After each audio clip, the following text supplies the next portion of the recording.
Hello students. आज की प्रश्नोत्तरी में हम 30 प्रश्नों को शामिल कर रहे हैं।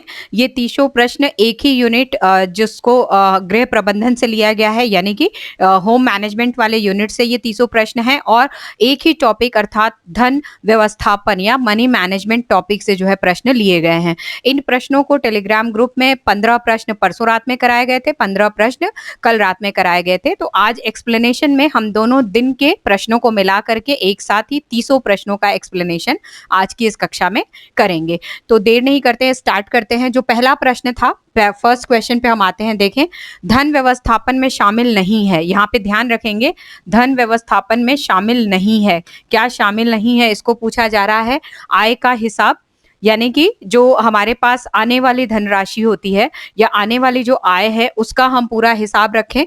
व्यय का हिसाब, यानी कि जो धनराशि हम खर्च कर रहे हैं, खर्च करने वाली धनराशि है वो हिसाब। तो आय का हिसाब तो हम धन व्यवस्थापन में रखते हैं, हमारे पास कितना पैसा आ रहा है, कहाँ से आ रहा है, किस रूप में आ रहा है, हम ये भी हिसाब रखते हैं। और हम कहाँ पे खर्च कर रहे हैं, किस रूप में खर्च कर रहे हैं, हम इसका भी प्रॉपर हिसाब रखते हैं। लेकिन प्रश्न में पूछा जा रहा है कि शामिल नहीं है। तीसरे ऑप्शन में आते हैं, निर्धारित समय पर कार्य की पूर्ति। तो यदि निर्धारित समय पे कार्य की पूर्ति की हम लोग बात करते हैं तो कहीं ना कहीं ये जो ऑप्शन है ये किससे कोरिलेट होता है, ये समय व्यवस्थापन का भाग है। ये किसका भाग है?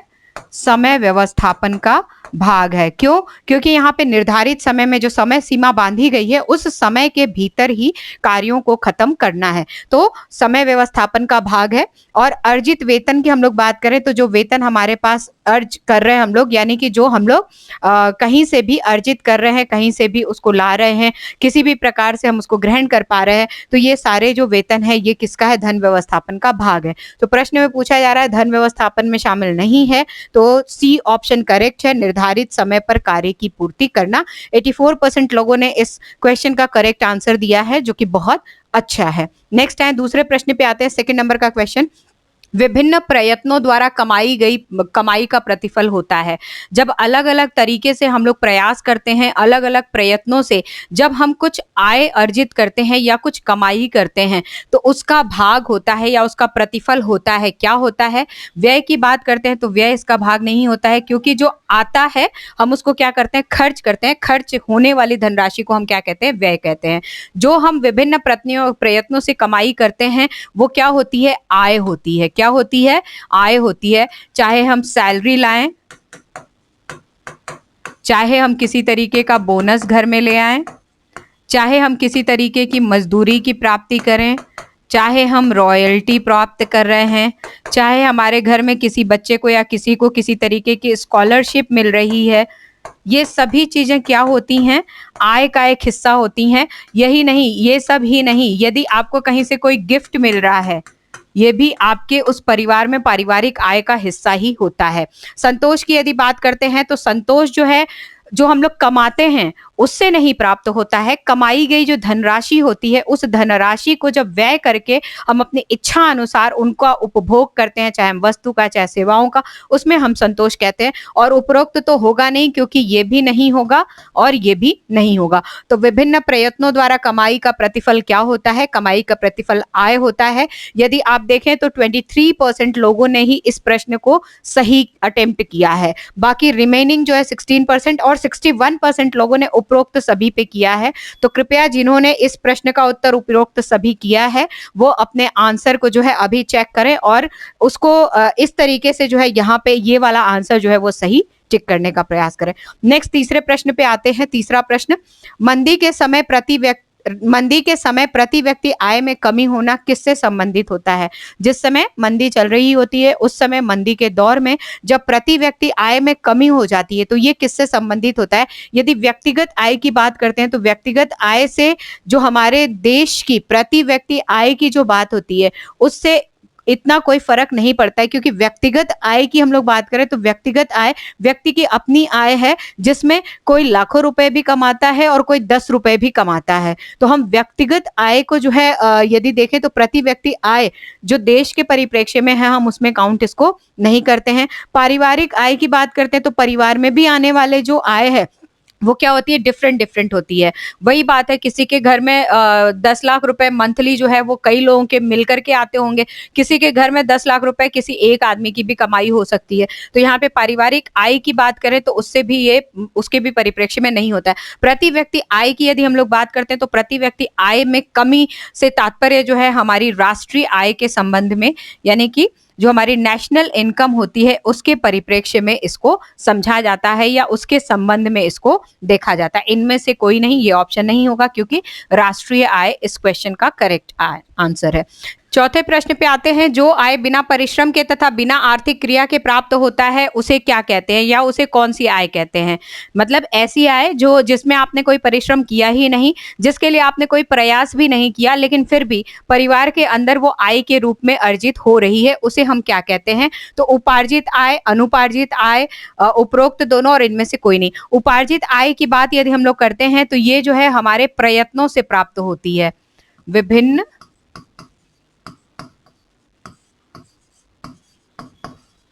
प्रयत्नों से प्राप्त, अर्थात इस प्रकार से विभिन्न प्रयत्नों से प्राप्त किया जाता है। यहाँ पे जो है श्रम किया जाता है, किसी तरीके की सेवाएं किसी को हम देते हैं और उसके बदले में जो आय प्राप्त होता है वो क्या होता है, उपार्जित आय होता है।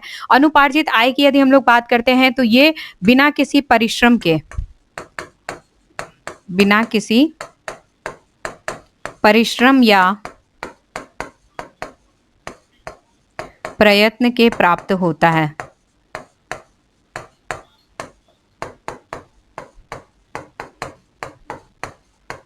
ठीक है, तो प्रश्न पूछा जा रहा है, जो आय बिना परिश्रम के तथा बिना आर्थिक क्रिया से प्राप्त होता है। तो यहाँ पे आप देख रहे हैं बिना परिश्रम बिना आर्थिक क्रिया के जो है हम क्या प्राप्त कर रहे हैं, हम प्राप्त कर रहे हैं अनुपार्जित आय। तो इस प्रश्न का जो है ये ऑप्शन क्या होगा, करेक्ट होगा। दोनों नहीं होगा क्योंकि उपार्जित जो है उसके लिए प्रयत्न करना होता है और इनमें से कोई नहीं इसलिए नहीं होगा क्योंकि सेकेंड ऑप्शन हमारा क्या है, करेक्ट है। नेक्स्ट 5वें नंबर प्रश्न पे आते हैं, मानसिक श्रम के बदले अर्जित किया जाता है। यदि आप मेंटल कोई वर्क करते हैं, मेंटल वर्क करने के एवज में आपको क्या प्राप्त होता है, लाभ प्राप्त होता है, यानी कि किसी भी तरीके का कोई बेनिफिट प्राप्त होता है। तो लाभ आपको प्राप्त नहीं होता है। वेतन की बात करते हैं तो जी हाँ, आपको सैलरी मिलती है। क्या मिलती है, सैलरी प्राप्त होती है। यहाँ पे दूसरा हम लोग तीसरा जो है ऑप्शन देख रहे हैं मजदूरी। मजदूरी की यदि हम लोग बात करते हैं तो मजदूरी जो है शारीरिक श्रम से प्राप्त होती है, शारीरिक श्रम या क्रियाओं से प्राप्त होती है। ठीक है, और ब्याज की यदि बात करते हैं तो ब्याज जो है हमें यदि किसी तरीके का हमने निवेश कर रखा है, हमारे अर्थ को यदि कहीं पूंजी को निवेश कर रखा है तो उससे जो है हमें क्या होता है, ब्याज प्राप्त होता है। तो लाभ की यदि बात करें तो लाभ नहीं है, मजदूरी की बात करें तो मजदूरी नहीं है, ब्याज नहीं है। करेक्ट आंसर क्या होगा, वेतन। मानसिक श्रम के बदले अर्जित किया जाता है, क्या अर्जित किया जाता है, तो वेतन को अर्जित किया जाता है। यहाँ पे एक तथ्य और ध्यान रखेंगे, यहाँ पे लाभ या बेनिफिट जो है वो दिया हुआ है। यदि लाभ होता, वेतन होता और मजदूरी की जगह यहाँ पे रॉयल्टी आती, ठीक है, यदि हम लोग यहाँ पे मजदूरी की जगह एक जो है वो टर्म दूसरा डाल देते, रॉयल्टी यदि लिख देते, और यहाँ पे ये ऑप्शन फोर्थ पे आता कि सभी, यदि इस तरीके के ऑप्शन होते तो क्या होता, हमारा लाभ भी करेक्ट होता, वेतन भी करेक्ट होता, रॉयल्टी भी करेक्ट होता और सभी भी होता। क्योंकि मानसिक श्रम जो है हम लोग लाभ के लिए भी कर सकते हैं, प्रॉफिट जो है वो कहीं पे हम एडिशनली मानसिक श्रम करके प्राप्त कर सकते हैं। हम यदि रॉयल्टी की बात करते हैं तो रॉयल्टी भी यदि हम चाहें तो मानसिक श्रम से ही मिलता है, क्योंकि यदि पुस्तक लिखते हैं तो उसके बदले में जो है हमें रॉयल्टी प्राप्त होती है, जो कि मानसिक क्रिया होती है। लेकिन यहाँ पे जो ऑप्शंस आप देख रहे हैं, ऑप्शंस जो आपके सामने हैं, उनमें मानसिक श्रम के बदले अर्जित किया जाने वाली जो आपकी आय है, उनमें लाभ, वेतन, मजदूरी, ब्याज, 4 ऑप्शन अलग अलग आ गए हैं। तो अलग अलग में जो सबसे परफेक्ट आंसर होता है, जो एप्रोप्रिएट आंसर होता है, उनका ही हमें क्या करना होता है, चयन करना होता है। वेतन जो है 70% लोगों ने करेक्ट आंसर दिया है, जो कि सही है। नेक्स्ट अगले प्रश्न पे आते हैं, 6वें नंबर का प्रश्न, मजदूरी के संबंध में निम्नलिखित कथनों पर विचार कीजिए। तो कथनों पे विचार करना है, मैंने आपको समझाया है कि जब भी कथनों पे विचार करें, जैसे जैसे पॉइंट्स को आप पढ़ते चलें, पढ़ते समय ही उन पॉइंट्स में कौन सा सही है, कौन सा गलत है, इसका इंडिकेशन आप हाथों हाथ करते चलिए। तो फर्स्ट नंबर है, मजदूरी कार्य के अनुसार प्राप्त की जाती है, यानी कि जैसा आप कार्य करते हैं उस कार्य के अनुसार आप मजदूरी को ग्रहण करते हैं। यदि ऐसा होता है कि कार्य आप प्रतिदिन के हिसाब से कर रहे हैं तो आप प्रतिदिन मजदूरी ले सकते हैं। एक दिन के जो भी आपके 200 रुपए, 400 रुपए, 500 रुपए, 100 रुपए जो बंधते हैं, आप प्रतिदिन के हिसाब से ले सकते हैं। यदि आप ऐसा कार्य कर रहे हैं जिसमें आपको लगातार 15 दिन तक काम करना है, कार्य जो है वो एक टारगेट बन गया है और उसका एक फिक्स अमाउंट निर्धारित हो गया है और आप रोज जाके कार्य कर रहे हैं और तब तक कर रहे हैं जब तक कि वो कार्य पूरा नहीं हो रहा है, तो मजदूरी कार्य के अनुसार प्राप्त होती है, क्या है, सही है। मजदूरी समय के अनुसार प्राप्त की जाती है। मजदूरी समय के अनुसार प्राप्त की जाती है। जैसा कि मैंने आपको बोला है कि यदि समय ही बांध लिया गया है कि आपको सुबह 9 से लेकर के 5 बजे तक मजदूरी करनी है, तो 9 से लेकर 5 बजे तक आपको मजदूरी करनी है। जैसा आपको कहा जाएगा आपको वैसा करना होगा। तो समय के अनुसार जो है ये क्या होती है। मजदूरी मानसिक श्रम से नहीं प्राप्त होती है। मजदूरी जो है मानसिक श्रम से नहीं प्राप्त होती है। ये ऑप्शन भी क्या होगा, करेक्ट होगा, क्योंकि मानसिक श्रम जब हम करते हैं तो उससे हम वेतन प्राप्त करते हैं, जबकि शारीरिक श्रम जब हम लोग करते हैं तब हम मजदूरी प्राप्त करते हैं। तो मजदूरी मानसिक श्रम से नहीं प्राप्त होती है, ये ऑप्शन भी क्या है, करेक्ट है। अब यहाँ पे पूछा जा रहा है उपरोक्त में से कौन सा या से कथन असत्य है। इनमें से कौन सा कथन जो है असत्य है अर्थात गलत है, आपसे ये पूछा जा रहा है इस प्रश्न के अंदर। तो कौन से कथन असत्य है, देखें आप, पहला भी सही है, दूसरा भी सही है, तीसरा भी सही है। कौन सा असत्य है, तो कोई भी असत्य नहीं है। इसका आंसर क्या होगा, उपरोक्त में से कोई नहीं, जो कि केवल 2% लोगों ने जो है वो सही जवाब दिया है। कितने परसेंट लोगों ने सही जवाब दिया है, 2% लोगों ने सही जवाब दिया है। इस प्रश्न के उत्तर से यह प्रतीत होता है कि जो डायरेक्ट फैक्ट बेसिस क्वेश्चन है जिसको आप खूब रट सकते हैं, आप जबरदस्त करते हैं, उनकी आपकी तैयारी अच्छी है, लेकिन जहां पे बात आती है आपके थोड़े से दिमाग लगाने की, थोड़ा सा अपने सोच को विकसित करने की, थोड़ा समझ करके प्रश्नों को करने की, वहां पे आपका डिब्बा क्या है, गोल है, जिसमें आपको प्रयास करना है। मैं आपकी आलोचना नहीं कर रही हूं, लेकिन आपकी कमियों को बताना मेरा फर्ज है, मैं उससे बिल्कुल नहीं विचलित होंगी। अगर आपको बुरा लगता है तो कोई बात नहीं, बुरा लगे तो लगे, लेकिन अच्छे के लिए मैं बोल रही हूं। आप लोगों को थोड़ा सा कंसेप्चुअल क्वेश्चंस के ऊपर वर्क करना होगा। इतना इजी प्रश्न है ये, कितना सरल प्रश्न है ये, इसमें तो बहुत ज्यादा फैक्ट की भी जरूरत नहीं है, सीधा स्टेटमेंट पढ़ करके आपको समझना है। बताइए इसमें क्या ऐसा है जो आपको नहीं समझ में आया। मजदूरी कार्य के अनुसार प्राप्त की जाती है, आपको पता है, जैसे आप कार्य करेंगे मजदूरी आपको वैसे ही मिलेगी। दूसरा है मजदूरी समय के अनुसार प्राप्त की जाती है, जितना समय आपका बंधा है उस समय तक आप कार्य करेंगे और जो मजदूरी आपकी बांध दी गई है आपको वही मिलेगी। तीसरा है मजदूरी मानसिक श्रम से नहीं प्राप्त होती है, ये आपको पता ही है, मानसिक श्रम से तो वेतन प्राप्त होता है। तो इसमें ऐसा क्या रह गया जो आपको नहीं समझ में आया और आप ये नहीं समझ पाए। तो आपने तीनों ऑप्शन को पढ़ा तो जरूर है, इसमें आपने तीनों ऑप्शन को पढ़ा, लेकिन तीनों ऑप्शंस को पढ़ने के बाद जो है आप देखिए कहां कहां फंसे। 40% लोगों ने 1 तथा 2 को कह दिया कि ये क्या है, असत्य है। मजदूरी कार्य के अनुसार प्राप्त की जाती है, ये असत्य है। आप खुद सोचें, स्वयं विचार करें, क्योंकि आप लोगों ने इन प्रश्नों को किया हुआ है। तो किसने किसने इसको गलत किया है, मुझे ज्यादा बताने की जरूरत नहीं है, आप लोग को खुद को ये विचार करना होगा और ऐसे प्रश्नों पे आपको अपने तैयारी में ठहराव लाने का प्रयास करना होगा। जल्दीबाजी में केवल क्वेश्चंस को सॉल्व करवाना ये कतई टारगेट नहीं होना चाहिए। प्रतियोगी परीक्षाओं में सिलेक्शन के लिए अगर आप इस तरीके से तैयारी कर रहे हैं तो आप बिल्कुल सही तरीके से तैयारी नहीं कर रहे हैं, आपका रास्ता सही नहीं है।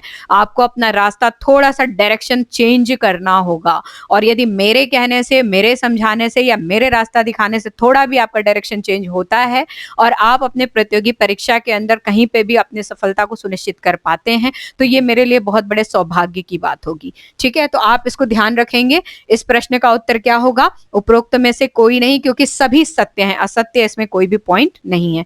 नेक्स्ट, अब अगले प्रश्न पे आते हैं, 7वें नंबर पे। पूंजी के विनियोग द्वारा प्राप्त धनराशि है। आपके पास जो पूंजी आती है आय से, पारिवारिक आय, चाहे किसी भी स्रोत से हमारे पास आ रहा है, चाहे कोई मजदूरी करके परिवार का सदस्य ला रहा है, चाहे कोई वेतन ला रहा है, चाहे कोई छात्रवृत्ति ला रहा है, चाहे हम कहीं से कोई लॉटरी जीत करके आ रहे हैं, किसी भी तरीके से जो हमारे पास पारिवारिक आय आ रहा है, यदि हम उस आय के कुछ भाग को या उस पूंजी को कहीं पे निवेश करते हैं तो विनियोग के द्वारा जो प्राप्त धनराशि होती है उसे हम क्या कहते हैं। कहीं पे यदि लगाते हैं और उसके एवज में हमें कहीं से कुछ प्राप्त होता है तो उसे हम क्या कहते हैं, ब्याज कहते हैं। क्या कहते हैं हम, ब्याज कहते हैं, इंटरेस्ट कहते हैं। कहीं पे हमने लगा दिया और लगाने के बाद जिसके पास लगाया वो चाहे भले उस से कोई भी कार्य करे, अपना बिजनेस करे, कहीं उद्योग में लगाए, कोई सामान खरीदे, कुछ भी करे, लेकिन उसका एक निश्चित जो है वो ब्याज हमें देता रहता है। मूलधन हमारा स्टिल उसके पास सिक्योर है जो कि वो मुझे वापस करेगा, और उसके जो ब्याज हैं वो जैसे जो हमने फिक्स किए हैं, फाइनल किए हैं, वो टाइम टू टाइम आते रहेंगे। भत्ता, भत्ता जो है एक तरीके से अगर देखें तो अलाउंसेस होता है जो कि हमारे फिक्स कंपनीज के द्वारा या ऑर्गेनाइजेशंस के द्वारा दिया जाता है, वो विनियोग के द्वारा नहीं प्राप्त होता है। वेतन की बात करते हैं तो वेतन हमारे मानसिक श्रम के बेसिस पे जो है निर्धारित किया जाता है, वो भी हमारे विनियोग के द्वारा नहीं प्राप्त होता है। मजदूरी की बात करें तो मजदूरी शारीरिक श्रम से प्राप्त होता है। तो प्रश्न है, पूंजी के विनियोग द्वारा धनराशि है, कौन सी धनराशि होती है जो प्राप्त होती है परिवार को, वो होता है ब्याज या इंटरेस्ट। नेक्स्ट आते हैं 8वें नंबर पे, कंपनी में कर्मचारियों को वेतन के अतिरिक्त वर्ष में एक या दो बार कुछ धनराशि वितरित करना कहलाता है। किसी कंपनी, किसी ऑर्गेनाइजेशन में जो लोग काम करते हैं तो उन लोगों को वर्ष में एक या दो बार कुछ धनराशि एडिशनल जो अतिरिक्त होती है, या तो वेतन है या फिर मजदूरी है, उनके अतिरिक्त यदि दिया जाता है तो उसे हम क्या कहते हैं। वेतन की बात करें तो ये मंथली फिक्स होता है, इसलिए ये ऑप्शन नहीं होगा। अलाउंसेस यानी भत्ते की बात करें तो ये भी जो है वो फिक्स होता है। अलाउंसेस ऑलमोस्ट जो है वो मंथली जो है सैलरी के एडिशनल भी दिया जाता है, जोड़ करके भी दिया जाता है। कई कंपनीज में सैलरी के साथ ही जो है उसको फिक्स कर लिया जाता है और साथ ही दे दिया जाता है, और कई कंपनीज में जैसे जैसे खर्चे होते हैं, जैसे आप कहीं टूर पे गए तो आपका जो है जो यातायात भत्ता है वो हो गया। कहीं यदि आप किसी प्रशिक्षण के लिए गए तो प्रशिक्षण के लिए गए तो इस महीने गए थे तो इस महीने आपको वो भत्ता मिलेगा, अगले महीने नहीं गए, नहीं प्रशिक्षण हुआ तो नहीं मिलेगा। तो ऐसे करके जहां रिक्वायरमेंट है वहां पे ये एक तरीके से सैलरी के साथ ही ये पार्ट जो है वो कंबाइन होता है। बोनस की हम लोग बात करते हैं तो जी हाँ, बोनस जो है वो क्या होता है, कोई भी ऑर्गेनाइजेशन होती है तो ऑर्गेनाइजेशन में जिस तरीके से रेवेन्यू जनरेट होता है, कोई कंपनी होती है जिस तरीके से उसकी सेल होती है, जिस तरीके से उसको रेवेन्यू जनरेट होता है, जैसा उसका प्रोडक्ट होता है, जिस तरीके से उसको आर्थिक रूप से जो है लाभ प्राप्त होता है, तो लाभ का कुछ भाग वो कर्मचारियों में भी वितरित करती है। और वो कर्मचारियों में वितरण करना, जैसे कि हमारे भारतीय शैली में यदि देखें, भारतीय पद्धतियों में देखें तो अधिकांशतः दिवाली के समय दिया जाता है, लेकिन कई कई कंपनीज में जो है साल में 2 बार ये दिया जाता है। तो एक तो दिवाली के समय दिया जाता है जो कि तकरीबन अक्टूबर से नवंबर माह के बीच में दिया जाता है, और दूसरा जो है जो चैत्र नवरात्र होता है, तो कई कंपनीज, कई जगहों के लोग जो है चैत्र नवरात्र के समय लोगों को इस तरीके का एक बोनस जो है वो वितरित करते हैं, जो कि ये मान के चलें आपकी मई जून के आसपास होता है, अप्रैल मई जून में होता है। तो फाइनेंशियल ईयर भी क्लोज हो जाता है, क्लोज होने के बाद जो है नए फाइनेंशियल ईयर में जो है इस तरीके के बोनस का वितरण होता है। तो क्या होगा इसका करेक्ट आंसर, बोनस होगा। कंपनी में कर्मचारियों को वेतन के अतिरिक्त वर्ष में 1 या 2 बार जो धनराशि वितरित की जाती है उसे हम बोनस कहते हैं। अगले प्रश्न पे आते हैं, किसी भूमि का स्वामी यानी कि आप कोई लैंड ओनर हैं जो कि आपके नाम से रजिस्ट्री हो रखी है, कोई जमीन आपके पास है, आर्थिक कार्य हेतु भूमि किसी को देता है, आपके यूज में नहीं आ रही है, जमीन आपकी है, तो आपने सोचा कि मैं किसी को दे दूं, और देने के बाद जो है वो आदमी उस पे, मेरा खेत है तो उस पे खेती करे, और खेती करके जो है वो उस भूमि पे जो है एक तरीके से खेती की क्रियाएं चलती रहे, ताकि मेरी भूमि जो है वो क्या रहे, सुरक्षित रहे, सही रहे। उसके प्रतिफल के आय से प्राप्त करता है, भूमि सुरक्षित भी रहे और साथ ही साथ वो स्वयं खेती करे, और मुझे भी उसका, चूंकि जमीन तो मेरी है, मैं उसको जगह प्रोवाइड कर रहा हूं, लेकिन मेहनत, बीज, जो भी खाद है वो सब वो अपना यूज कर रहा है। तो मेहनत वो कर रहा है, अपना सारा सामान वो यूज कर रहा है, लेकिन जो मूल, जो बेसिक चीज है वो क्या है, खेत है, जो कि मैं उसको दे रहा हूं। तो कुछ ऐसा हो कि जो उसमें से उपज आए, उस उपज का कुछ भाग वो रखे, कुछ भाग मैं रखूं, तो इसे हम क्या कहते हैं। ठीक है, किसी भूमि का स्वामी आर्थिक कार्य हेतु भूमि किसी को देता है और उसके प्रतिफल में आय की प्राप्ति करता है, तो उसे हम क्या कहते हैं।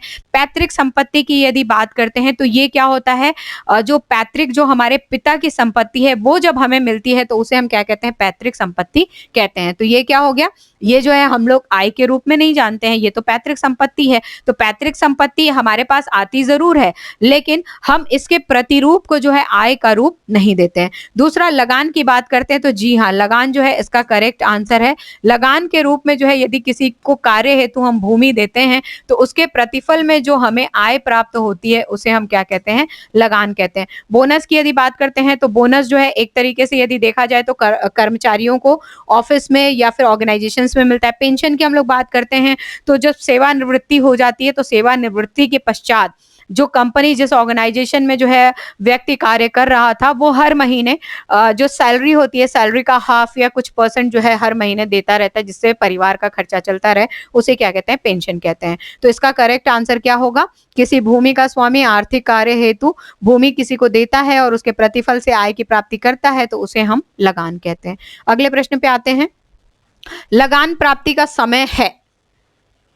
यदि आप लगान को प्राप्त कर रहे हैं अपने जमीन को, ऐसी जमीन को जिसको आप प्रयोग में नहीं ले रहे हैं, आपने किसी और को दे दिया और उनसे जब लगान की प्राप्ति आपको करनी होती है तो लगान प्राप्ति का समय क्या है? वार्षिक, छमाही, मासिक। तो यहाँ पे जो है वार्षिक, छमाही, मासिक, ये तीनों ही प्रकार से जो है हम क्या कर सकते हैं? लगान प्राप्त कर सकते हैं। ये जो है भूमि के स्वामी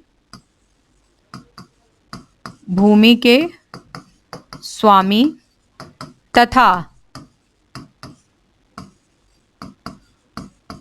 भूमि को अपने उपयोग में लेने वाले व्यक्ति के बीच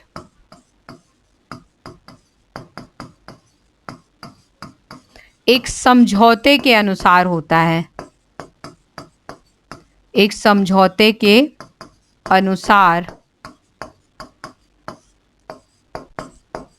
होता है। जब भी भूमि का स्वामी जो है किसी को उस पे खेती करने के लिए वो भूमि देता है, उसी समय दोनों की आपसी म्यूचुअल अंडरस्टैंडिंग से ये डिसाइड हो जाता है, एक एग्रीमेंट बन जाता है कि प्रति माह मुझे इतना तो चाहिए ही, फिर इसके ऊपर तुम्हें जितना कमाना है कमाओ, लेकिन मुझे प्रति माह इतने रुपए मिल जाने चाहिए इस डेट को। यदि वो चाहे तो ये भी कर सकता है कि क्वार्टरली हर 3 महीने में तुम इतना अमाउंट मुझे दे दो।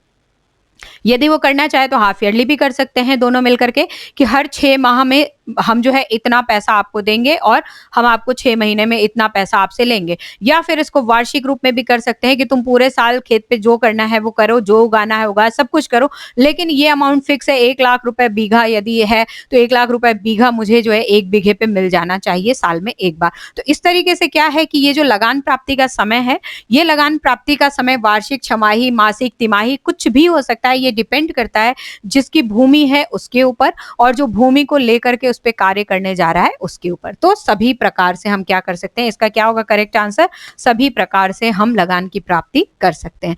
नेक्स्ट, किसी लेखक को पुस्तक लिखने पर प्राप्त आय का रूप होता है। यदि कोई लेखक है, पुस्तक लिखता है तो उसको क्या प्राप्त होता है? लॉटरी की यदि बात करते हैं, लॉटरी नहीं प्राप्त होता है, लॉटरी हमें खरीदनी होती है, ठीक है।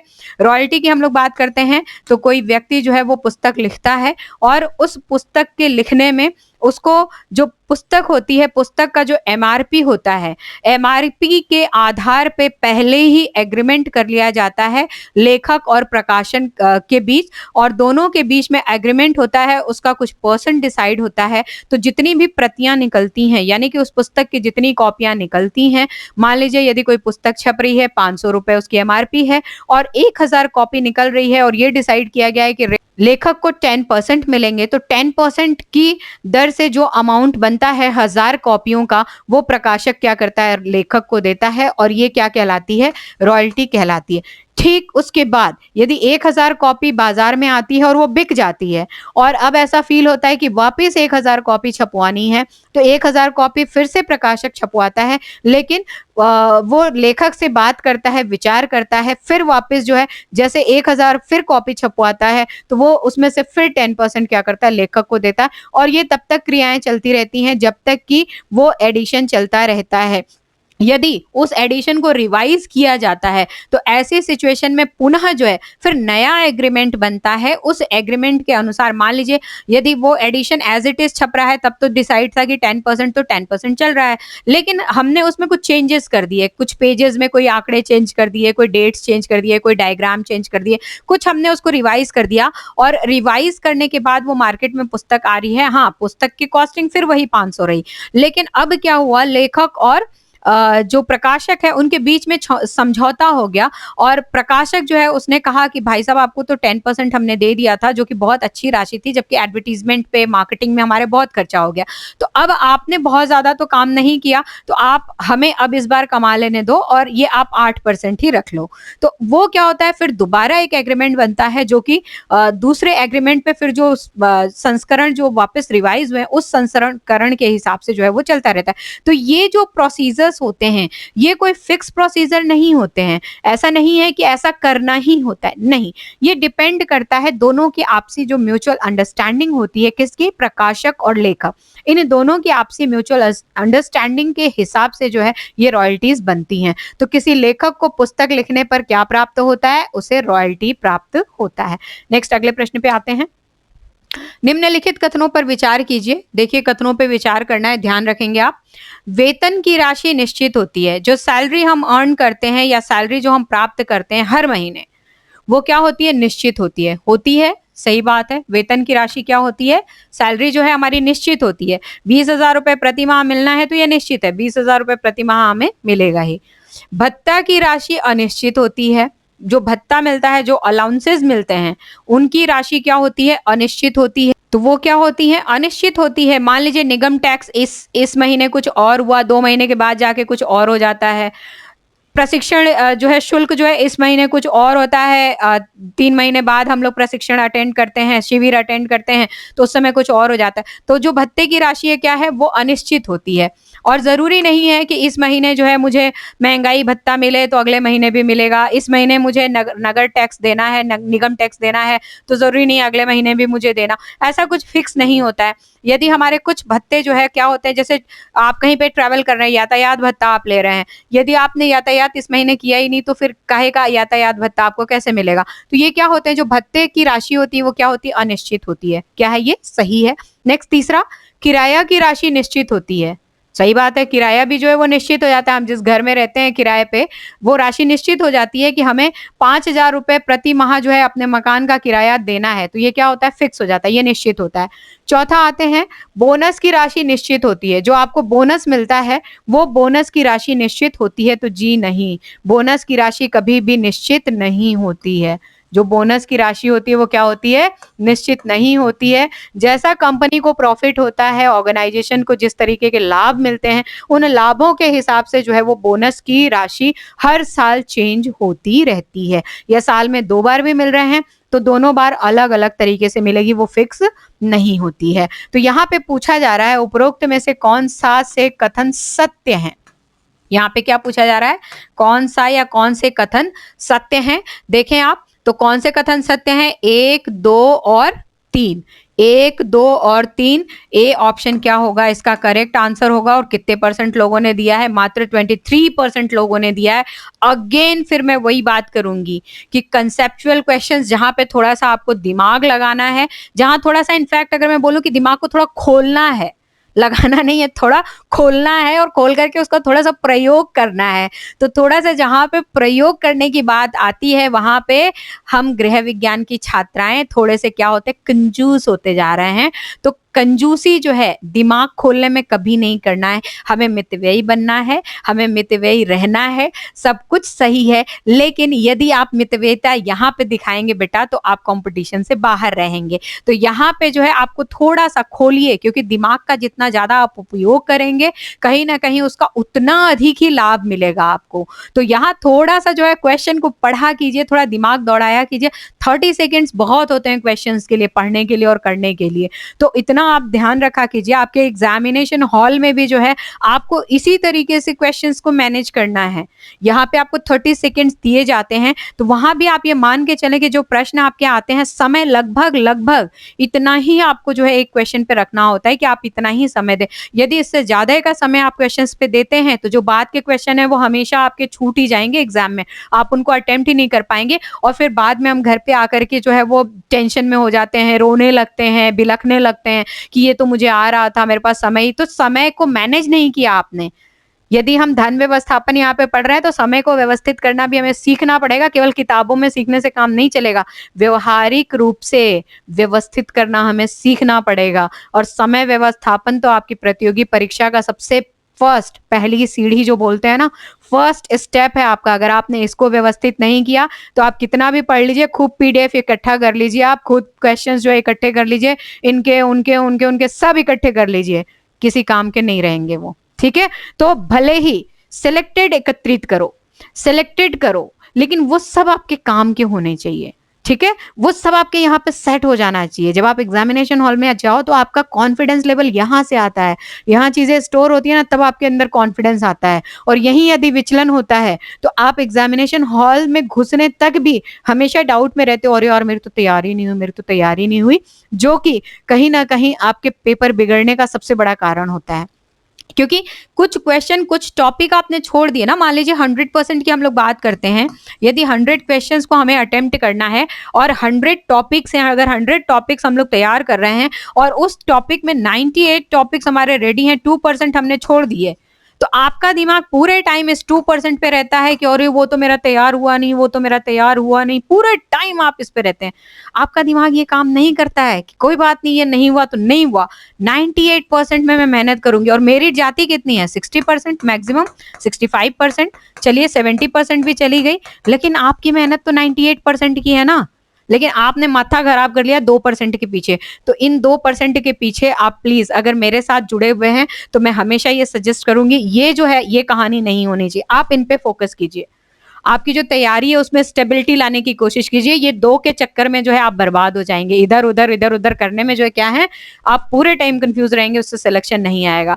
लेकिन अगर आप यहीं पे स्टेबल हो गए कि चलो कोई बात नहीं, ये 98 मेरे रेडी हैं, परीक्षा में इसी में दूंगी, तो ये हमेशा आपका काम करेगा, क्योंकि ये पूरे परफेक्ट हैं आपके पास, ठीक है, ये क्या है, पूरे परफेक्ट है। अगले प्रश्न पे आते हैं, 13 नंबर के प्रश्न पे।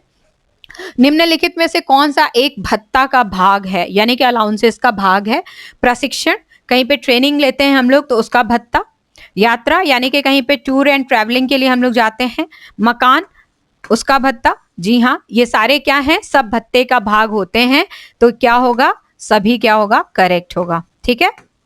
निम्नलिखित में से कौन सा एक भत्ते का भाग है? तो सभी हैं, प्रशिक्षण, यात्रा, मकान, ये तीनों प्रकार के भत्ते जो है वो हमें प्राप्त होते हैं। नेक्स्ट आइए, कथन और कारण वाले क्वेश्चन है, असेसन एंड रीजनिंग वाले क्वेश्चन है। ये भी थोड़ा सा, इस प्रकार के क्वेश्चन भी जो है कहीं ना कहीं विचलन का कारण बनते हैं। आप लोग समझ नहीं पाते हैं इसको कि इसमें एग्जैक्टली क्या कहा गया है, तो ना समझने के कारण जो है ये क्वेश्चन क्या होते हैं, गलत होते हैं। नेट की परीक्षाओं में अधिकांशतः इस प्रकार के क्वेश्चन पूछे जाते हैं, लेकिन अदर कॉम्पिटेटिव एग्जाम्स के लिए भी हमें इस प्रकार के क्वेश्चंस के लिए तैयार होना चाहिए। कथन है, उपहार से प्राप्त होने वाली आय नियमित होती है। यदि कहीं से उपहार हमें प्राप्त हो रहा है तो उससे प्राप्त होने वाली आय नियमित होती है। क्या रोज आपको उपहार प्राप्त होता है? क्या रोज आप गिफ्ट इकट्ठे करते हैं? नहीं, उपहार से प्राप्त होने वाली आय जो है वो क्या होती है, कथन की यदि बात करते हैं तो ये यहाँ पे रॉन्ग है, गलत है। ये रोज नहीं होती है, कभी कभी होती है। क्या होती है? कभी कभी होती है। उपहार हमें कभी कभी मिलते हैं, रोज नहीं मिलते हैं। कारण बता रहे हैं, उपहार की प्राप्ति मुद्रा तथा सेवा दोनों ही रूपों में होती है। जो उपहार हमें प्राप्त होता है, हमें पैसे भी मिलते हैं या किसी तरीके की कोई सर्विसेज है। सेवा का मतलब क्या है, कोई सर्विसेज प्राप्त होती है। कहीं कोई हमें बोलता है कि चलो तुमको मनाली घुमा के ले आए, तो ये आपको गिफ्ट मिल गया, तो ठीक है, ये उपहार हो गया।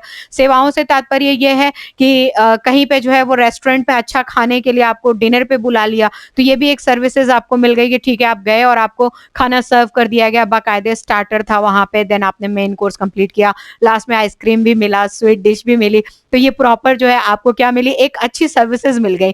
तो ये क्या होते हैं, दोनों ही रूपों में प्राप्त किए जा सकते हैं। तो उपहार ऐसा नहीं है कि नौलखा हार आए तो ही उपहार है, नहीं ऐसा नहीं है। बनारसी साड़ी आए तो ही उपहार है, नहीं ऐसा भी नहीं है। बंदेज की साड़ी आए तो ही उपहार, ना ना ऐसा नहीं है।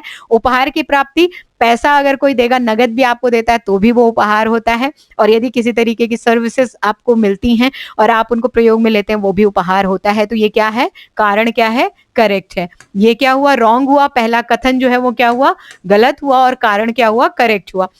अब देखें, संबंधित कूट के अनुसार सही उत्तर चुनना है हमें। पहले कूट में कहा जा रहा है ए तथा आर दोनों सही हैं और आर ए की सही व्याख्या है। पहली बात तो ये कि ए तथा आर यहाँ पे दोनों सही लिखा हुआ है, जो कि क्या है, गलत है। ए हमारा गलत है और आर क्या है, सही है, तो पहला ऑप्शन नहीं होगा। दूसरा लिखा है ए तथा आर दोनों सही हैं और आर ए की सही व्याख्या नहीं है, तो ये पहली लाइन में ही अगेन ये सही नहीं है, तो ये ऑप्शन तो यहीं से रिजेक्ट हो गया। व्याख्या तक तो हमें जाना ही नहीं है, जब सही गलत जो है वो दोनों हमें यहीं पे दिख रहे हैं। तीसरा है ए सही और आर गलत है, ए सही और आर गलत है, तो ये रिवर्स लिखा है, जबकि हमारा ए गलत और आर सही है, तो ये भी नहीं होगा। 34% लोगों ने जो है इसका आंसर दिया है ए गलत और आर सही है, जो कि सही आंसर है। थोड़ा सा बहनी, बुच्ची, बबुनी, जो भी आप लोग हैं, सब थोड़ा सा ध्यान से, थोड़ा सा मन लगा करके, थोड़ा सा फोकस हो करके जो है थोड़ा सा पढ़ करके अच्छे से एग्जाम दिया करो, पेपर दिया करो। जितने भी मेरे क्वेश्चन है, एक भी क्वेश्चन कहीं से भी मिला लेना, कहीं किसी किताब से या पुराने क्वेश्चन भी कॉपी पेस्ट नहीं करे हैं। ये प्रश्न जो है वो बनाए हुए प्रश्न है, जो मैं खुद बनाती हूँ, जो रेगुलर क्लास लेती हूँ, क्लास में जो प्रश्न बनाए जाते हैं उन बच्चियों को जो कराती हूँ, वही प्रश्न आपके सामने डाल रही हूँ, ताकि आपकी भी प्रैक्टिस होती रहे। तो सीरियसली लें इसको, प्रश्नों को अच्छी तरीके से सॉल्व करें। नेक्स्ट अगले प्रश्न पे आते हैं, 15वें नंबर पे के क्वेश्चन पे। रॉयल्टी की राशि किनके मध्य हुए समझौतों के अनुसार होती है?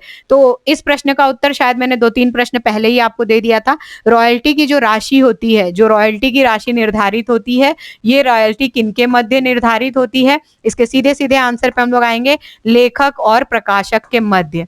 जो लिखने वाला होता है पुस्तक वो, और जो पुस्तक को प्रकाशित करने वाला होता है वो, इन दोनों के मध्य जो एग्रीमेंट होता है उसके अनुसार होती है।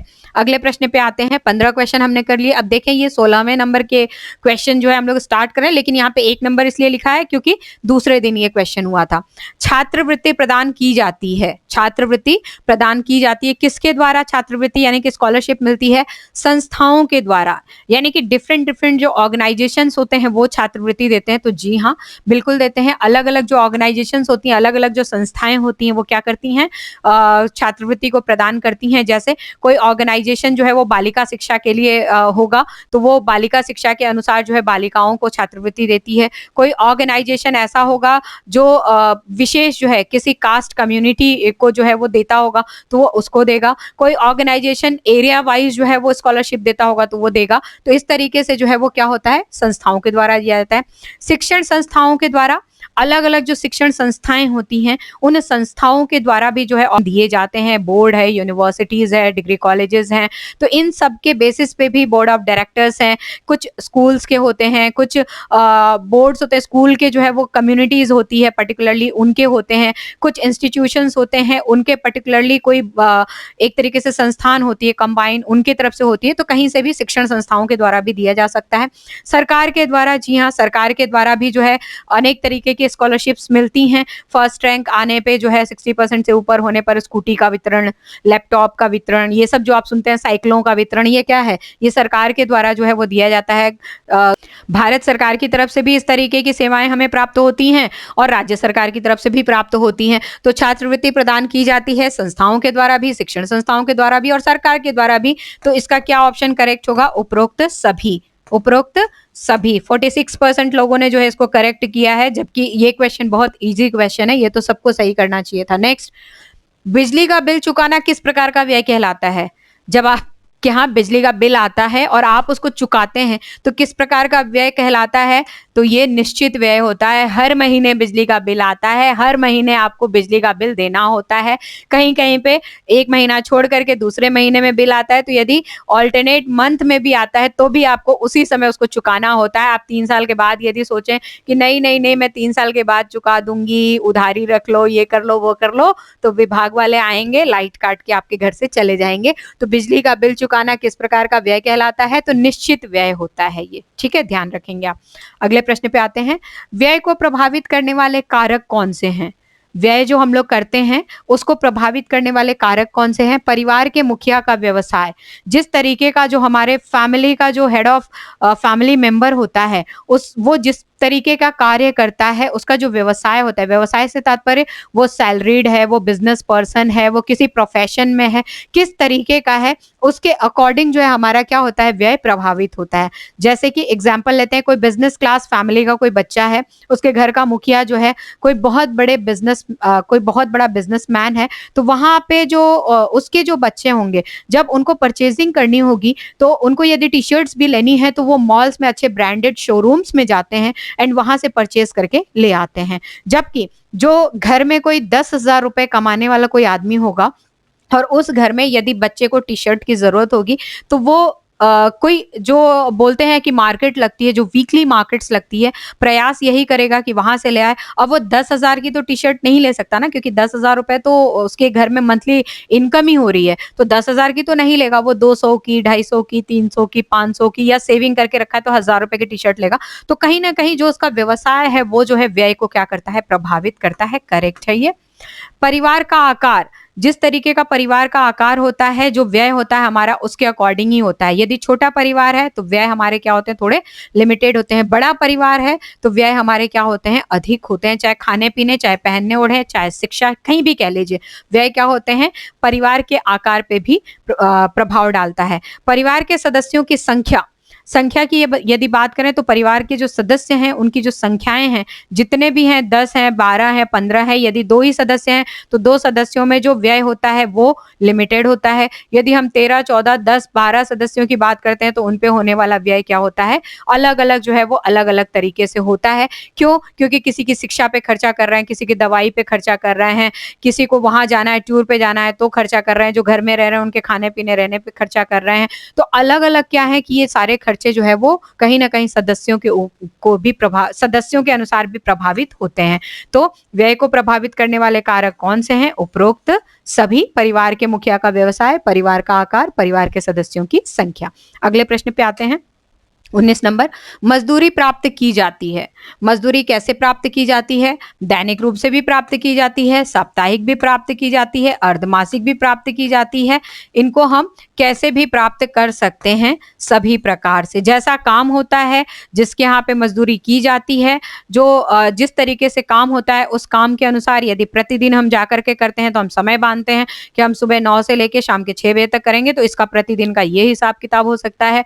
या फिर हम ये कह सकते हैं कि हम रोज ही काम करने आते हैं, आप सप्ताह में एक बार ही हमें दे देना, पैसे जो भी बनेंगे हम इस टाइम से इस टाइम तक रोज आएँगे। तो हम साप्ताहिक भी रख सकते हैं और हम चाहें तो 15 दिन के हिसाब से भी उसको बाँध सकते हैं। नेक्स्ट अगले प्रश्न पे आएँ।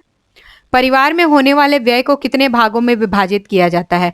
जो परिवार में व्यय होते हैं, उन व्ययों को हम कितने भागों में विभाजित करेंगे? फैक्ट बेसिस क्वेश्चन है, ये याद करेंगे आप। 48% लोगों ने ही केवल करेक्ट किया है। कौन-कौन से व्यय होते हैं? निश्चित व्यय, जो बिल्कुल निर्धारित है कि ये तो हमें खर्चा करना ही है, इसके बिना हम आगे कोई काम नहीं कर सकते हैं। अर्धनिश्चित व्यय,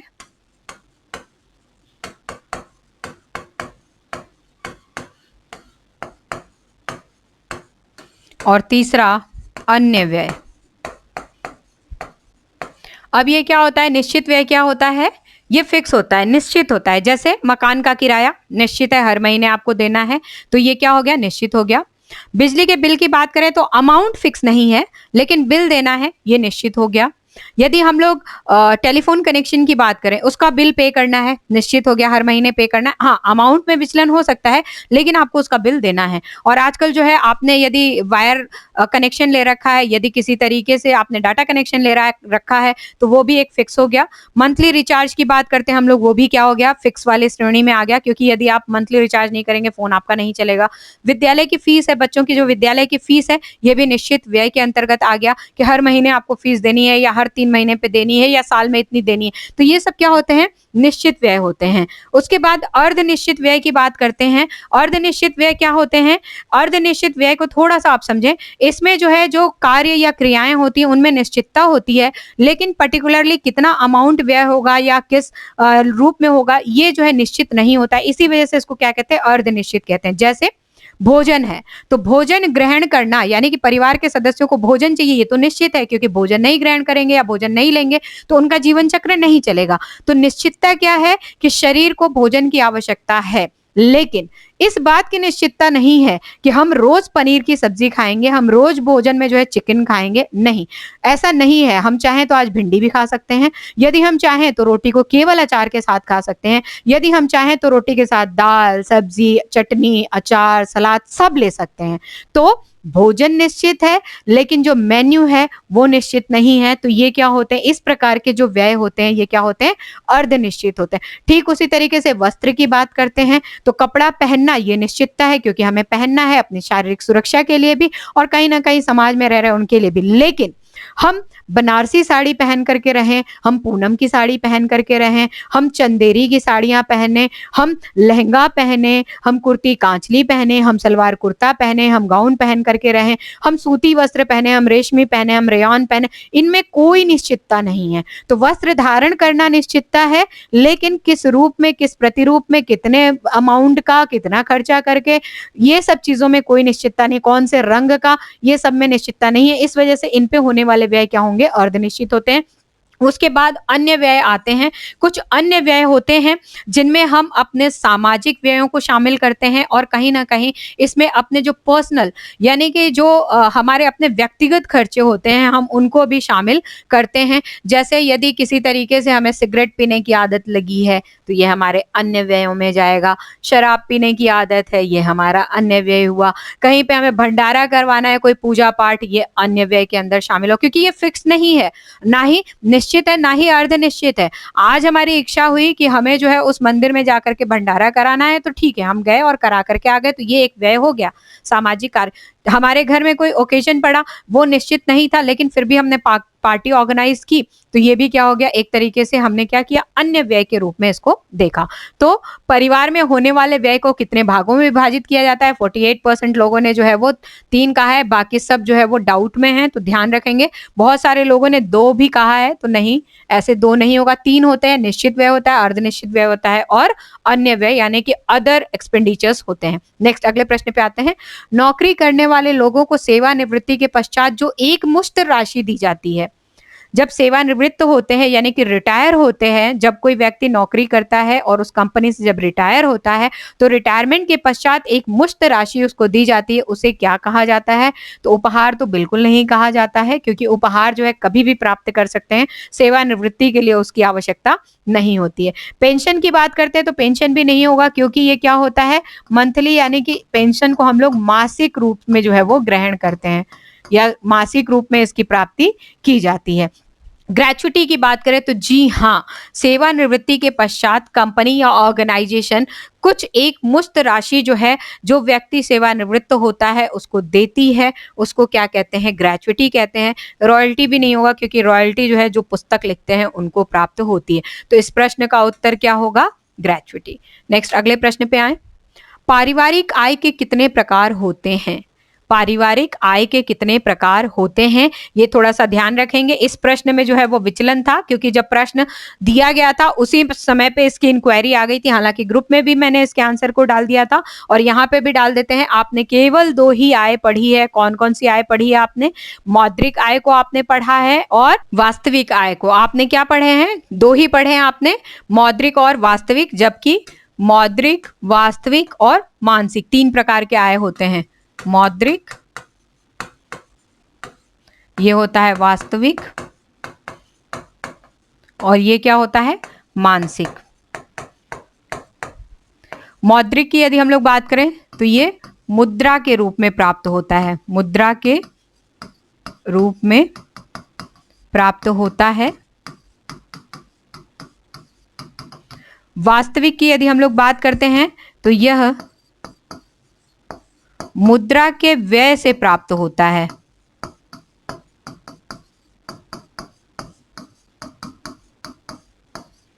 और तीसरा हम लोग मानसिक आय की बात करते हैं तो ये किससे प्राप्त होता है? जब हम मुद्रा का व्यय करते हैं, व्यय करने के पश्चात जो वस्तु और सेवा हम लोग प्राप्त करते हैं, तो उन वस्तु और सेवाओं के उपभोग के पश्चात हमें क्या होती है? मानसिक आय की प्राप्ति होती है। तो वस्तु एवं सेवाओं के उपभोग से प्राप्त क्या होती है?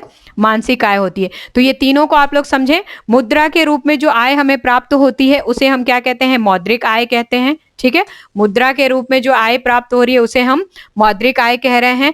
मुद्रा को व्यय करने के बाद हम पैसे को खर्च करते हैं, पैसे को खर्च करके जो भी सामान घर में ला रहे हैं या जो भी सेवाएं हम अवेल कर रहे हैं उन्हें हम क्या कहते हैं? वास्तविक आय का रूप देते हैं। और जो भी सेवाएं या जो भी सामान हमारे घर में आया या जो भी हमारे पास सेवाएं आ रही हैं, जब हम उनका उपभोग करते हैं, उनको उपयोग में लेते हैं, तो ये क्या होता है?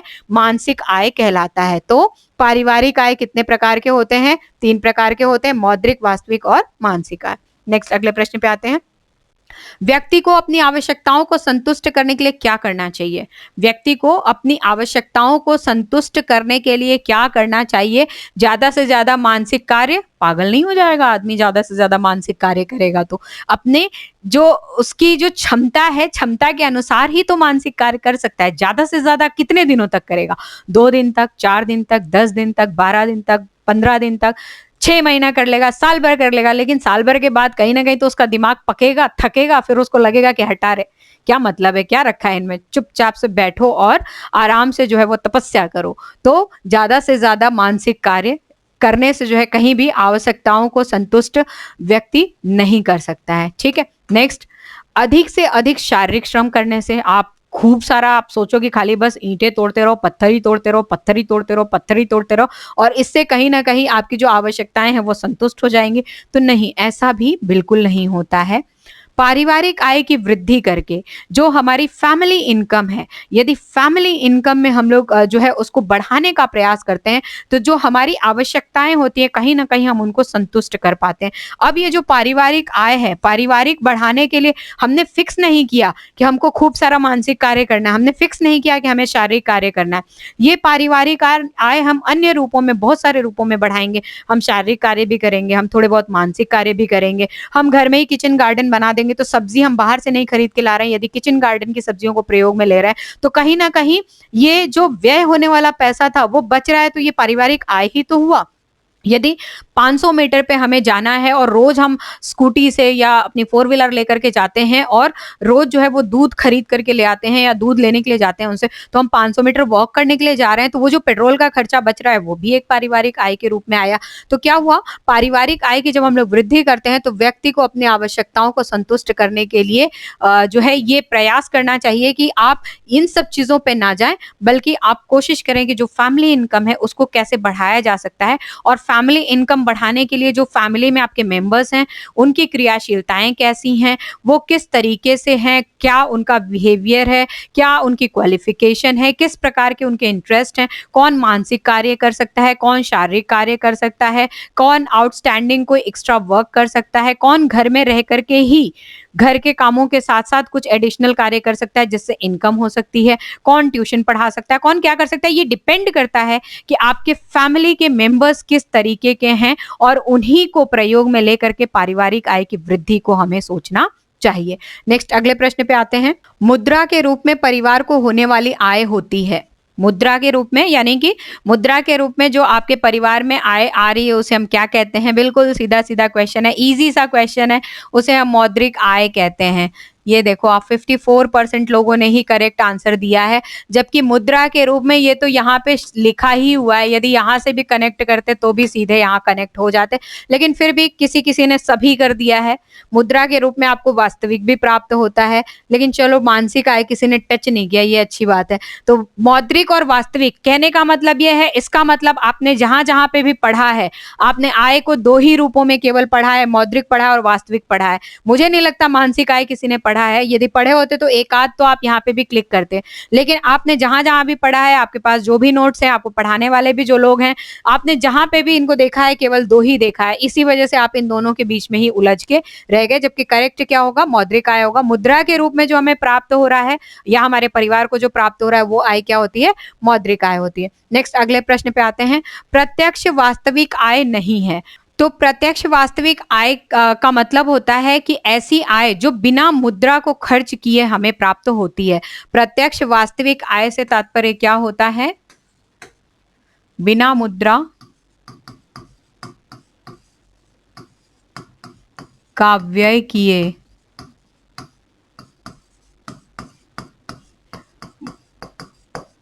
वस्तुओं एवं सेवाओं की प्राप्ति।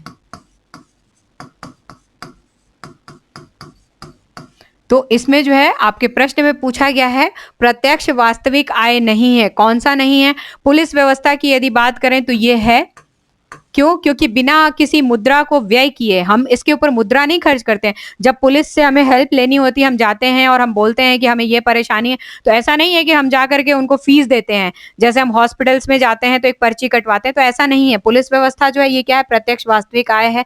यदि कपड़े खरीदने की, सस्ते कपड़े खरीदने की बात करें तो सस्ते कपड़े खरीदने की बात करो चाहे महंगे कपड़े खरीदने की बात करो, यहाँ पे आपको क्या देना होता है, मुद्रा देना होता है। आपको पैसे देने ही होते हैं दुकानदार को, जब पैसे देंगे तभी वो आपको कपड़े देगा, अदरवाइज नहीं देगा। अग्नि सुरक्षा की बात करते हैं तो ये भी जो है हम क्या करते हैं, बिना मुद्रा खर्च किए जो है हम लोग इसका उपयोग कर सकते हैं, ये सभी के लिए होता है। विद्यालय व्यवस्था तथा स्कूल की हम लोग बात करते हैं तो इसका उपयोग भी जो है बिना मुद्रा दिए आप प्रयोग में ले सकते हैं। विद्यालय व्यवस्था या स्कूल की हम लोग बात करते हैं तो हालांकि जो स्कूल की फीस है वो फीस क्या है, निर्धारित होती है। तो प्रत्यक्ष वास्तविक आय की हम लोग बात कर रहे हैं तो यहाँ पे एक निश्चित अमाउंट जो कि निश्चित व्यय के रूप में आपने फीस के रूप में दिया, लेकिन वहां पे जो प्राप्त होने वाली जो सेवाएं हैं या जो वस्तुएं हैं वो सभी के लिए क्या होती हैं, कॉमन होती हैं, सभी के लिए बराबर होती हैं। ठीक उसी तरीके से पुलिस व्यवस्था और अग्नि सुरक्षा की हम लोग बात करते हैं तो इसके लिए ऐसा नहीं है कि आप जो है कुछ भी पे नहीं करते हैं। जो टैक्सेस होते हैं, जो टैक्स पे ही होते हैं, टैक्स पे करते हैं, उनसे ही कहीं ना कहीं इन सब चीजों को मैनेज किया जाता है। लेकिन अल्टीमेटली यदि देखा जाए तो आप तक ये सुरक्षाएं क्या आती हैं, बिना मुद्रा को व्यय किए हुए आती हैं। तो ठीक जो है हमारे सामने जो प्रत्यक्ष वास्तविक आय नहीं है, यदि हम लोग देखें तो सस्ते कपड़े खरीदना, क्योंकि इसके लिए तो आपको पैसा देना होता है। बाकी चीजों के लिए हम लोग विद्यालय व्यवस्था की भी बात करें तो विद्यालय में हमें फीस देना होता है, लेकिन जो उनकी व्यवस्थाएं होती हैं, जो वहां पे प्रोवाइड होने वाले सर्विसेज होते हैं, उनके लिए यदि देखा जाए तो जगह जगह हमें हर एक चीज के लिए पे नहीं करना होता है। स्पेशली गवर्नमेंट स्कूलों में तो कुछ भी नहीं पे करना है, गवर्नमेंट स्कूलों में तो फीस तक नहीं पे करनी है।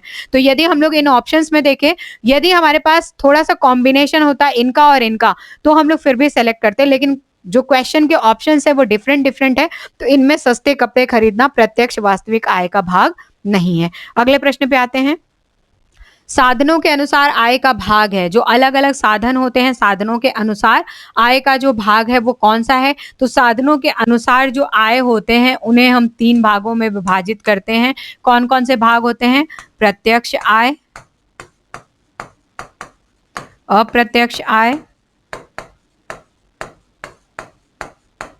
और मानसिक आय।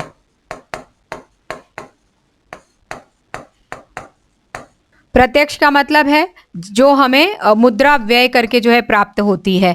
अप्रत्यक्ष का मतलब जिसके लिए हमें मुद्रा नहीं देनी होती है।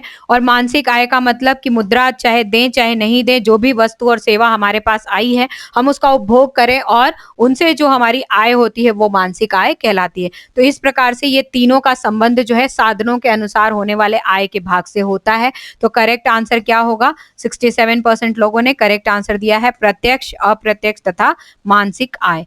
अगले प्रश्न पे आते हैं, वास्तविक आय का निर्धारण होता है। वास्तविक आय का निर्धारण होता है, तो वास्तविक आय के निर्धारण की बात करते हैं तो मुद्रा की क्रय शक्ति से इसका निर्धारण होता है, बिल्कुल होता है।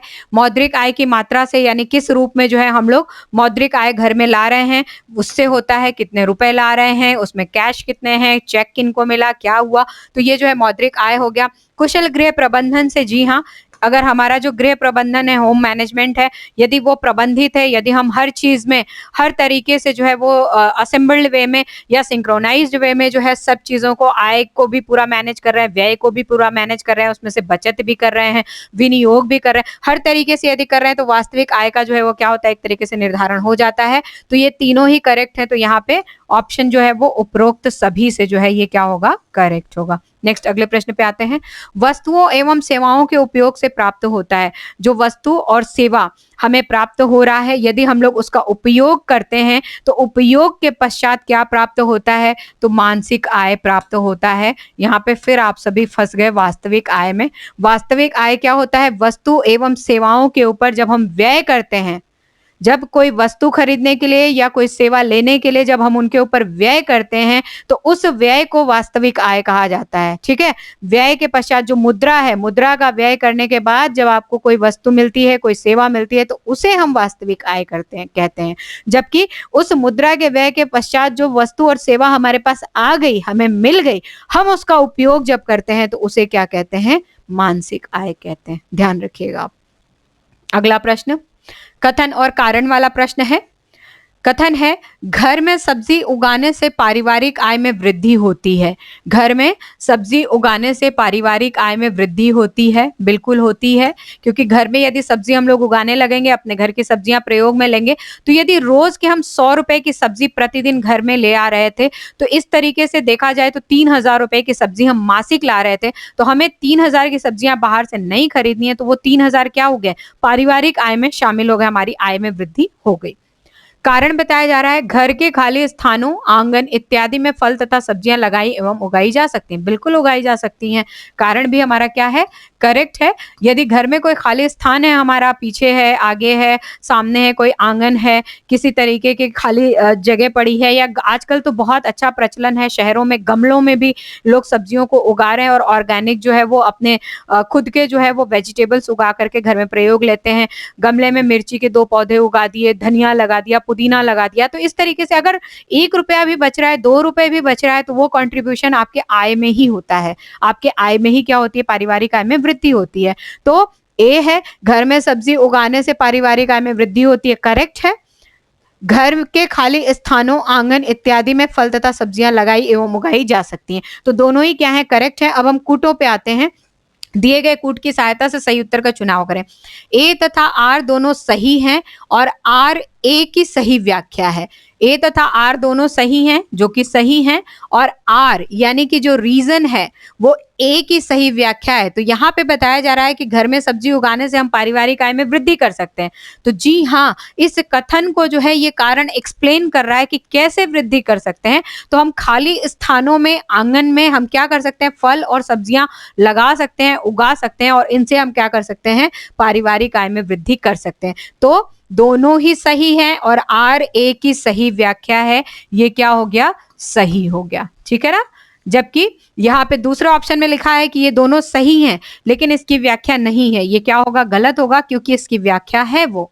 ए सही तथा आर गलत, ये भी गलत होगा क्योंकि कुछ गलत है ही नहीं, और ए गलत और आर सही, ये भी गलत ऑप्शन है। तो ए ऑप्शन हमारा क्या होगा, करेक्ट होगा। आपने सही उत्तर दिया है अधिकांशतः लोगों ने। और लास्ट प्रश्न में हम आते हैं, इस प्रश्नोत्तरी का, पारिवारिक आय में वृद्धि संभव है। पारिवारिक आय में वृद्धि संभव है यदि समय एवं श्रम के उपकरणों का प्रयोग किया जाए। आपके घर में समय और श्रम बचाने वाले जो उपकरण है, यदि उपकरण का हम लोग प्रयोग करते हैं, तो कहीं ना कहीं पारिवारिक आय में क्या कर सकते हैं, हम लोग वृद्धि कर सकते हैं। यदि समय की बचत करना है तो हम उपकरणों का प्रयोग करें, तो कहीं ना कहीं जो है हमारा समय का बचत होगा। भले थोड़ी सी हो सकता है इलेक्ट्रिसिटी का बिल आपका जो है थोड़ा जनरेट हो, लेकिन जो समय आपका बचा है उस समय पे आप कोई दूसरा कार्य भी तो कर सकते हैं। जो श्रम आपका बचा, उस श्रम को कहीं और किसी कार्य में भी तो लगा ही सकते हैं। तो इस तरीके से यदि हम लोग चाहें तो पारिवारिक आय में वृद्धि कर सकते हैं। बचत की धनराशि का उचित विनियोग किया जाए। आपकी जो धनराशि बची हुई है, कृपया उसको तिजोरी, अलमारी उनमें बंद करके ना रखें।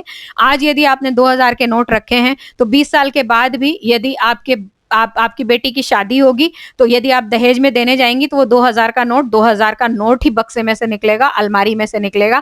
वो 2001 रुपया कभी भी नहीं होगा। लेकिन यदि उसको हम अच्छी जगह विनियोग करते हैं, यदि हम फिक्स कर देते हैं, यदि हम बैंक में डाल देते हैं, कहीं न कहीं उस पे क्या होता है, इंटरेस्ट जो है वो बनता रहता है। उस ब्याज से हमारे क्या होते हैं, थोड़े पैसे बढ़ जाते हैं। तो अल्टीमेटली यदि 20 साल के बाद देखते हैं उन पैसों को हमने कहीं निवेश करके, कहीं पर लगा करके छोड़ दिया, तो वो 2000 रुपए हो सकता है 2 लाख में परिवर्तित हो जाए। तो इस तरीके से हमें क्या करना चाहिए, जो बचत की धनराशि है उसका उचित विनियोग करना चाहिए। खाद्य पदार्थों को सुरक्षित रखा जाए। यदि आप गए, आपको जो है कहीं पे मंडी में गए और मंडी में गए तो आपने देखा कि मटर मिल रहे हैं और मटर 50 रुपए किलो प्रतिदिन मिल रहे हैं और आज ये 15 रुपए किलो मिल रहे हैं। तो रोज 50 रुपए किलो मिलते थे, तो आप कितने किलो खरीद के लाते थे? 2 किलो। यानी कि आप क्या कर रहे थे, 100 रुपए जो है वो मटर के ऊपर रोज खर्चा कर रहे थे। लेकिन अचानक से आप मंडी में गए और पता चला कि 15 रुपए किलो मिल रहा है वो मटर। ठीक है, 15 रुपए किलो जो है वो मटर मिल रहा है ना? तो 15 रुपए किलो के चक्कर में आप 10 किलो जो है वो मटर घर में खरीद के ले आए। क्या ले आए?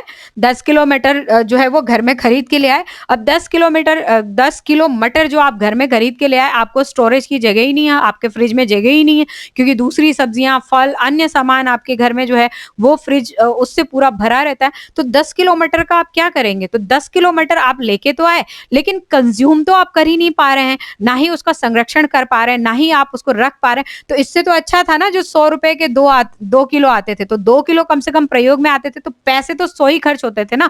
यहाँ पे भी 10 किलो लाने के बावजूद भी प्रयोगों के हिसाब से आप प्रयोग एक ही दिन में कर रहे हैं, एक ही दिन में पूरे 10 किलो कर रहे हैं। तो ये प्रयोग के हिसाब से देखें तो ये आपने क्या किया कि 15 रुपए किलो के हिसाब से जब आप 10 किलो ले आते हैं तो आप 150 रुपए खर्च करके आए। तो 50 रुपए तो आपने प्लस ही किए ना, जबकि इसकी जरूरत ही नहीं थी। जब 2 ही किलो मटर का आपके घर में जरूरत है, रिक्वायरमेंट है, तो जबरदस्ती के आपने क्या किया, 50 रुपए खर्च कर दिए। या फिर जैसे कई बार आप देखिए किसी मॉल में शॉपिंग करने आप जाते हैं या बड़ी-बड़ी जगहों से जब आप घर का सामान लेने जाते हैं, तो शॉपिंग मॉल में जब हम जाते हैं और घर का पूरा महीने का राशन लेकर के आते हैं, वहाँ पे क्या दिखता है? वहाँ पे यदि आप देखेंगे तो कोका कोला की बॉटल होती है 1+1, ठीक है? बिल काउंटर के पास जैसे ही आप जाएँगे, वहाँ पे कैडबरी की डेयरी मिल्क सिल्क रखी हुई होती है, बिल्कुल स्टैंड पे लगी होती है, जिसकी कॉस्टिंग होती है 85 रुपीज़, ठीक है? 85 रुपीज़ होती है, वहाँ पे भी +1, तो 85 रुपीज़। अब कहने का मतलब ये है, अगर घर में आपके एक छोटा बच्चा आपके साथ जाता है, जिसको एक चॉकलेट की ज़रूरत है, तो एक चॉकलेट के लिए हम लोग क्या करते हैं कि इस 85 + 85 वाले को, यानी कि 1+1 वाले को, तो हम क्या करते हैं, ये 85 रुपीज़ अल्टीमेटली 1+1 तो है, लेकिन हमने खर्चा तो किया ना, हम 5 रुपए की मंच उसको दिला सकते थे, तो 5 रुपए में हमारी बात निकल जाती। लेकिन 1+1 के चक्कर में हमने क्या किया, ये 80 रुपीज़ जो है हम एक्स्ट्रा खर्च करके आ जाते हैं, क्योंकि 1+1 है। तो रिक्वायरमेंट नहीं है तो उसकी ज़रूरत क्या है आपको खर्च करने की? खाद्य पदार्थों को जो है, जो भी है, थोड़े हैं, कम है, ज़्यादा है, यदि हम सुरक्षित भी रखते हैं, वेस्टेज नहीं करते हैं, तो भी हम क्या कर सकते हैं, पारिवारिक आय में वृद्धि कर सकते हैं। तो इस प्रकार से पारिवारिक आय में वृद्धि संभव है यदि हम समय एवं श्रम के उपकरणों का जो प्रयोग है उसको प्रॉपर करें, बचत की धनराशि का उचित विनियोग करें और खाद्य पदार्थों को सुरक्षित रखें। तो इसका क्या होगा, उपरोक्त सभी ऑप्शन करेक्ट होगा, जो कि अधिकांशतः लोगों ने सही जवाब दिया है। इस प्रकार से इस प्रश्नोत्तरी के जो है 30 प्रश्न हमने आज पूरे तरीके से कर लिए। देखिए, गृह प्रबंधन एक ऐसा यूनिट है जिस यूनिट को मैंने देखा है, चूंकि मैं भी इस विषय को पढ़ी हूँ, तो जिस समय हम विद्यार्थी थे, हम विद्यालय में थे, स्कूल में थे, तब भी, जब महाविद्यालय गए, डिग्री कॉलेज गए, तब भी, और आज जो है जब मैं खुद पढ़ाती हूँ इन चीज़ों को, तब भी अपने स्टूडेंट्स के अंदर भी देखते हैं। ये जो यूनिट है, गृह प्रबंधन यूनिट, ये कोई पढ़ना नहीं चाहता, लोग रटने की कोशिश करते हैं। होम मैनेजमेंट कोई पढ़ाना भी नहीं चाहते, टीचर्स बोर हो जाते हैं, उनके पास मतलब वो पढ़ाना ही नहीं चाहते, उनको लगता है ये थ्योरी है, जबकि ये थ्योरी नहीं होता है। होम मैनेजमेंट मैनेजमेंट का हर एक टॉपिक आपकी अपनी पर्सनल लाइफ, आपकी अपनी जो आपकी लाइफ है, जो आपकी खुद की लाइफ है, हर उस लाइफ में हर कार्य से जुड़ी हुई होती है। गृह प्रबंधन का हर एक टॉपिक, हर एक विषय वस्तु आपकी खुद की रोजमर्रा की जो दिनचर्या होती है उससे जुड़ी हुई होती है। यदि वास्तविक रूप से हम लोग इसको व्यवहारिक रूप से पढ़ने का प्रयास करें तो इनमें कोई क्वेश्चन हम लोग कभी गलत करके नहीं आ सकते, क्योंकि अथाह एग्जाम्पल हैं, एक एक टॉपिक के ऊपर इतने एग्जाम्पल्स हैं जिनको अच्छी तरीके से समझ करके, पढ़ करके आप चीजों को दिमाग में बैठा सकते हैं, उनको एकत्रित कर सकते हैं, उनमें ठहराव ला सकते हैं। तो मैंने प्रयास किया कि ये क्वेश्चन आपको ढंग से करा सकें। आशा करती हूँ कि ये सारे प्रश्न आपको समझ में आ गए होंगे। तो अगली प्रश्नोत्तरी, आज का जो प्रश्नोत्तरी है, आप लोगों को पता है कि हम लोग आज की प्रश्नोत्तरी गृह विज्ञान के इतिहास, जो हिस्ट्री ऑफ होम साइंस है, उस टॉपिक से लेने वाले हैं, जो कि बहुत इंपॉर्टेंट है। ना तो इनके कंटेंट बहुत ज्यादा अवेलेबल होते हैं, ना ही इन प्रश्नों को कहीं पे ज्यादा से ज्यादा अटेम्प्ट कराया जाता है। तो आप टेलीग्राम चैनल से जुड़िए, प्रश्नों को वहां पे सॉल्व किया कीजिए, और किसी तरीके की प्रॉब्लम आती है तो मैं यहाँ प्रश्नों को एक्सप्लेन करा देती हूँ। और यदि टॉपिक आपका नहीं पढ़ा हुआ है तो ये एक्सप्लेनेशन जो है कहीं ना कहीं आपके उस टॉपिक को भी कवर कर देते हैं, तैयार कर देते हैं। आपको फर्दर कहीं बहुत ज्यादा देखने की जरूरत नहीं है, ना ही किसी पीडीएफ या किसी कंटेंट की रिक्वायरमेंट होती है। तो आशा करती हूँ कि आप लोगों को ये समझ में आ गया होगा। स्वस्थ रहें, मस्त रहें, जबरदस्त रहें, और इस कोरोना काल में जहां तक संभव हो बिना किसी काम के आप कभी घर से बाहर ना निकले। Thank you.